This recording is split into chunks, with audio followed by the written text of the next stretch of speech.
a dúpẹ́ ọwọ́ àwọn èrò ẹkùn security network lábẹ́ olóyè Sunday Igboho ó ti ba àwọn bandits o ní ìsànlú ìsín ṣé Ondo state kọ́ nìyẹn ẹ jẹ́ fídíò sílẹ̀ fún yín kẹ́ wá lọ gbọ́ ohun tí wọ́n sọ mú padà bọ̀ ẹ jọ̀ọ́ ẹ bá mi share o a dúpẹ́ o.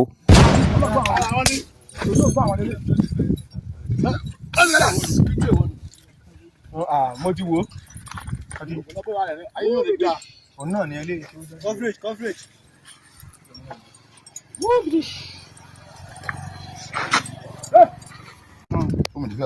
wọ́n kọ́ ní ṣe ní sẹ́ẹ̀ ní kí ní ṣe. eléyìí ló sọ eléyìí sọ mọ́ wa lọ́wọ́ nínú gbó ìgbà táwọn jáde àwọn ìlànà ọkọ̀ mú lélẹ̀ wọn làwọn ń bọ̀ láti Àkùngbá Àkókó Àkùngbá náà ti ń bọ̀ Àkùngbá Àkókó ní Ondo state bàtà mú wọn ohun tá a bá lọ́wọ́ wọn ní wẹ́dà sísọ̀s ọ̀bẹ rà wẹ́dà ọ̀bẹ àti ògùn àti àmà ọ̀ndà ọ̀bẹ ẹ̀dà àtàwọn ọ̀pọ̀lọpọ̀ ògùn ọ̀bẹ ẹ̀dà ẹ̀kọ́ kalẹ̀ ẹ̀kọ́ kalẹ̀ ọ̀bẹ ẹ̀dà ọ̀bẹ ẹ̀dà ọ̀bẹ ẹ̀dà àtọ̀pọ̀lọpọ̀ ọ̀bẹ ẹ̀dà so bàtà sáà mú wọn àtúnbá àwọn ilé náà wọn náà wọn lọ kára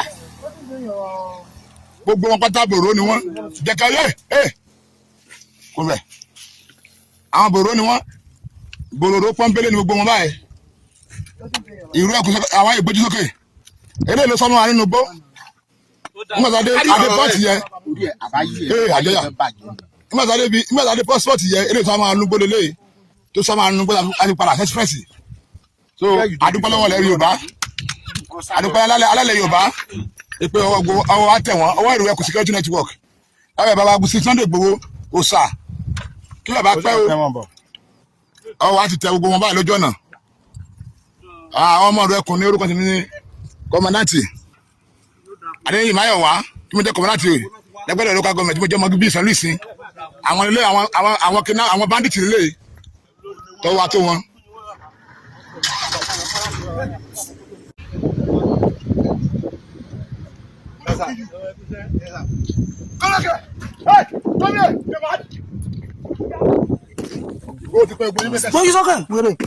Yeah.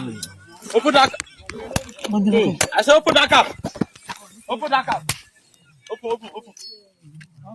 Hello. Yes, ma. Okay, that can.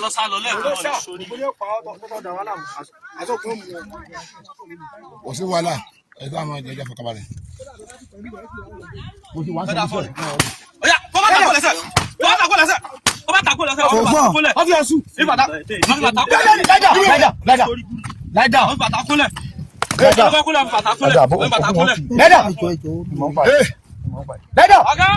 Láìdá. Ìrú ẹkùn security network. Isi video call. Ìrú ẹkùn security network jẹ́ kí wọ́n rí ojú mi rẹ̀. This is suspected kidnappers. Àwọn ilé náà ń bọ̀ láti Àkùngbá Àkókó àwọn ilé báyìí lákòókò méjì náà láti Àkùngbá Àkókó báyìí lẹ́nu wọn ọ̀pọ̀lọpọ̀ ogun ẹ̀dà ẹ̀ bá kó tọ́jú wọn kárí òjújú kọ́ náà báyìí ogun ẹ̀dà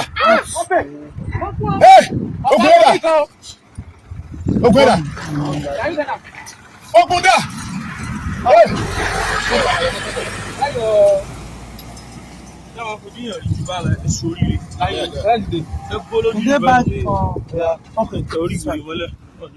Inú báàgì náà wà báàgì náà.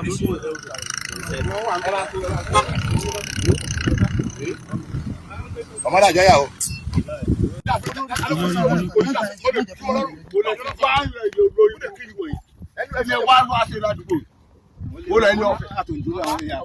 What's up, Dad? Tọ́sàtì.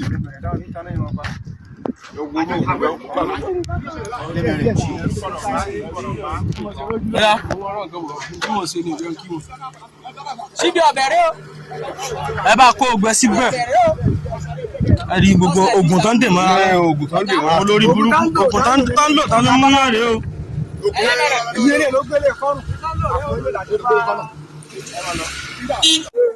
Àwọn ilé la mú ní tí a lọ nu gbọ́n fún wa pé gẹ́ nìkan lápá lánàá so àwọn ìlànà ló gbó nígbà tí inú gbó àbá olórí burúkú eléyìí péjú yìí eléyìí ló ẹ̀kọ́ wa inú gbó ó dẹ̀ sá mọ́ wa lọ́wọ́ ṣùgbọ́n pàtó ọlọ́run ṣe àmọ́ olórí iwájú express máa ní sọlísìn lẹ́gbọ́ kéne ìpín ní ẹlẹ́yìn nílùú bàbá wa gangan ti mú àwọn eléyìí láwọn ń bọ̀ láti àkùngbá àkókò ọ̀pọ̀lọpọ̀ oògùn rẹ̀ ẹ̀kọ́ àwọn síwájú àtọ̀bẹ́ ẹ̀kọ́ oògùn jáde àtọ̀pọ̀lọpọ̀ oògùn àtọ̀bẹ́ àti àmà làbọ́láwọ̀ wọn so à ń bí fi àsìkò yí àwọn ọmọ ẹgbẹ́ bàbá ti Sunday Igboho àfi ń bẹ bẹ bàbá lórí pé ọbẹ̀ ẹ̀kọ́ ìdẹ̀bí ọbẹ̀ wọn dà ọbẹ̀ ẹ̀kọ́ bọ̀ sọ́wọ́n lọ́jọ́ jù náà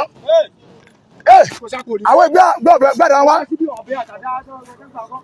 àwọn fi àsìkò yìí àfi bẹ̀ bá sí Sunday Igboho pé níbo ni ká kó wọn lọ nítorí ayé kó wọn lọ pé káwọn kọ́ sẹ́jọ́ ni àbí bóò ni olùfàsìkò béèrè lọ́wọ́ wọn àwọn lélẹ́yìí àwọn bòròró banditi eléyìí ló yìnbọn sí wa nínú gbọ́lẹ̀ kan olóyìn báyìí so ibi ayé kó wọn lọ kí à ń fi àsìkò yìí lọ bàbá sí Sunday Igboho kan sọ fún wa nínú ilé àwọn ọmọ ìlú Ẹkùn lábẹ́ àbá comrade yàrá kọ́mọ láti wà ní Ọ̀ṣun state Olúọmọ Awórò tí mo jẹ́ lára àwọn kọ́mọ láti ẹ̀tún mo jẹ́ ọmọ bíbí ilẹ̀ sin Kwara state iṣẹ́ yìí ni ọ̀gá mi ní kí wọ́n ṣe lé Olúọmọ Awórò pé kí n lọ fọ ilé mi mọ́ ṣùgbọ́n adúpẹ́ lọ́wọ́ Ọlọ́run lónìí báyìí pé Nàìjíríà jẹ́ sí eré.